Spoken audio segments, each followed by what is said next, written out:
नमस्कार दोस्तों, मैं हूं श्रीधर राव। आप देख रहे हैं Netaji dot live. Netaji dot live के माध्यम से हमारी ये कोशिश होती है कि हम आपके पसंदीदा नेताओं के वक्तव्य और भाषण आप तक के पहुंचाएं, वो भी असंपादित। आइए देखते हैं इस कड़ी में छत्तीसगढ़ के वर्तमान मुख्यमंत्री भूपेश बघेल क्या कह रहे हैं पत्रकारों से चर्चा के दौरान।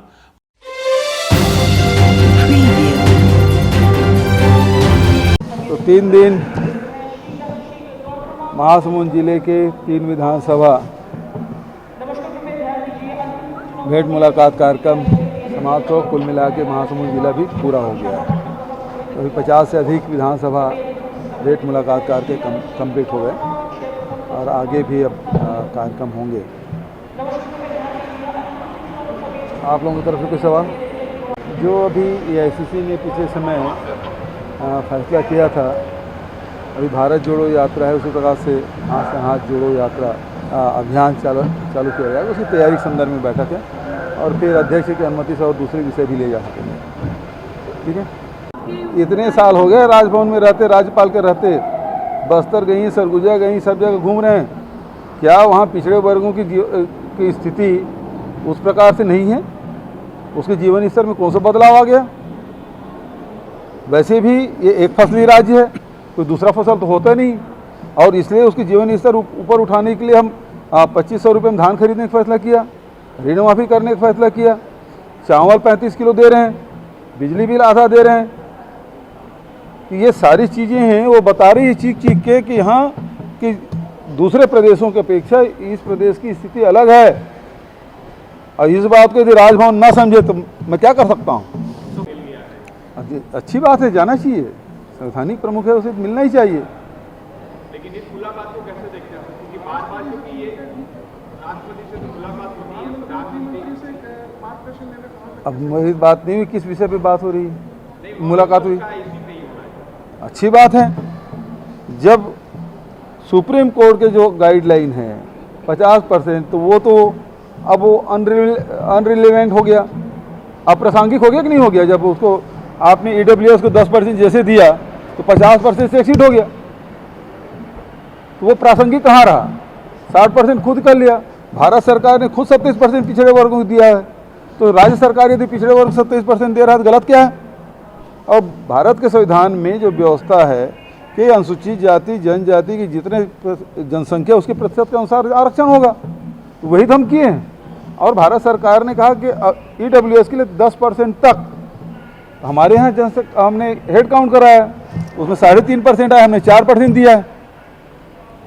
तो हमारे तरफ से कोई गलती हुई नहीं है। जब वो सुप्रीम कोर्ट के जो गाइडलाइन है, इंदिरा साहनी जो फैसले हैं, उसमें उसे वैसे ऊपर हो गया, नंबर 1। नंबर 2, इंदिरा साहनी जो जजमेंट है उसमें लिखा गया है राज्य सरकारें यदि विशेष परिस्थिति हो तो आरक्षण बढ़ाया जा सकता है। तो हमने यहाँ की जो स्थिति क्या है, 40% लोग गरीबी रेखा के नीचे रहते हैं, 44% जंगल है, वहाँ वैसे लोगों को जो सुविधाएं मिलना चाहिए वो नहीं मिल पा रहा है। नक्सल प्रभावित क्षेत्र रहा है, 3000 स्कूलें बंद कर दिए।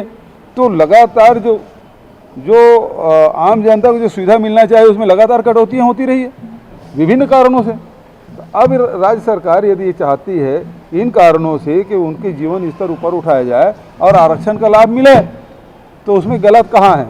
और विधानसभा में भारतीय जनता पार्टी से समर्थन किया, अब कैसे बाहर विरोध करेंगे? तो इसके दो मुंह हुए, विधानसभा में कुछ कहते हैं, बाहर कुछ कहते हैं, करवाते कुछ और हैं। बहुत बढ़िया है, अच्छा करना चाहिए और तुलना करनी चाहिए कि उस 15 साल में वो लोग क्या किए थे और 4 साल में क्या हुआ, वो तुलना कर ले। किसानों को क्या वो 2100 रुपये को वादा किए थे वो कर पाए? 300 रुपये बोनस हर साल देंगे बोले थे, दे पाए? चावल सबको उपलब्ध हो पाया? राशन सबको उपलब्ध हो पाया था? स्कूल बंद क्यों किए थे वो बताएं। तो ये सब उनको बताना चाहिए। नान में, खदान में, धान में घोटाला क्यों हो वो बताना चाहिए। चिट फंड कंपनी को पैसा डकार गए और यही लोग सब उसके मुख्य अतिथि थे, वो पैसा कहाँ गया वो बताना चाहिए। हज़ारों करोड़ रुपया छत्तीसगढ़ से गया, गरीबों का, किसानों का, नौकरी पेशा वाले लोगों को, व्यापारियों को पैसा गया चिट फंड कंपनी में, तो बताना चाहिए उनको, बिल्कुल करना चाहिए प्रेस कॉन्फ्रेंस। देखिए उसे वो अधिकार है ही नहीं, उसको जो विधिक सलाहकार है वो गलत सलाह दे रहे हैं। और शुरू में जो बात हुई थी वो बिल्कुल ठीक हुई थी। राज्यपाल जी ने क्या कहा था, जैसे विधानसभा से प्रस्ताव पारित होता है या अध्यादेश सरकार लाती है मैं तुरंत हस्ताक्षर करूंगी। तो आरक्षण कोई एक वर्ग का नहीं होता, आरक्षण में सारे वर्गों के लिए होता है, सारे नियम होते हैं। क्या ये बात राजभवन को पता नहीं? और जब हो गया तो क्वेरी किससे कर रहे हैं? विधानसभा से बड़ा हो जाएगा कोई विभाग, तो विभागों से जानकारी ले रहे हैं। विधानसभा से कोई पारित होने के बाद विभागों से जानकारी नहीं ली जाती। और कुल मिला के ये है कि भारतीय जनता पार्टी के हाथों राजभवन के द्वारा सब खेल हो रहा है और ये ठीक नहीं है। पहले कुछ स्टैंड था, अब वो धीरे धीरे स्टैंड बदलते जा रहा है। फिर बोले मैं तो केवल आदिवासियों के लिए बोली थी, तो आरक्षण केवल आदिवासी के लिए नहीं है, आदिवासी के लिए तो है ही। 20% था, उसको 32% हम लोगों ने किया है। लेकिन उसके साथ साथ पिछड़े वर्ग का है 12%, तुम्हारा अनुसूचित जाति का है उसे 13% किया गया, पिछड़े वर्ग का 14% था उसे 27% किया गया, EWS के लिए पहली बार 4% उसे प्रावधानित किया गया है। तो आरक्षण की पूरे प्रक्रिया है। और जब विधानसभा कार्रवाई होती है तो राजभवन सीधा सुनाई देता है, वहाँ स्पीकर लगा रहता है। तो क्या सारी प्रक्रिया के बारे में जानकारी नहीं थी राजभवन को? तो केवल ये भारतीय जनता पार्टी के हाथों में कठपुतली बने हुए हैं राजभवन के अधिकारी, और उस प्रकार से उनके निर्देशों पे काम कर रहे हैं जो इस प्रदेश के हित में नहीं है। देश में बड़ा परिवर्तन आया है, क्योंकि महंगाई, बेरोजगारी और जो समाज के बीच में जो खाई पैदा कर दिया गया था, हिंसा और घृणा और नफरत दिमाग में भर दिया गया था, अब उसमें परिवर्तन है। लोग अब सोचना शुरू किए कि नहीं, देश का असली मुद्दा महंगाई और बेरोजगारी है, हमको उसमें एक साथ खड़ा होना है। और यही कारण है कि राहुल जी की जो पद यात्रा है, हजारों नहीं, लाखों नहीं, करोड़ों लोग अब तक ही जुड़ चुके हैं। Thank you. आपने देखा क्या कह रहे थे आपके पसंदीदा नेता।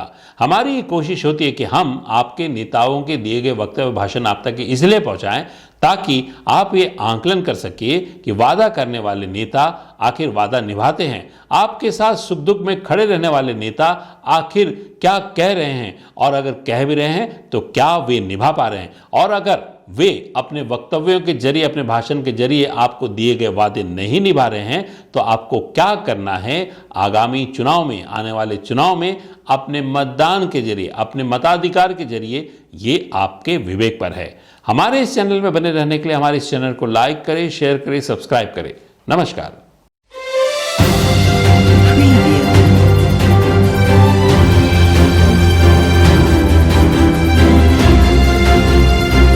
नेताजी.live के प्रायोजक है Satyadeep diagnostic and clinic, Supela, Bhilai.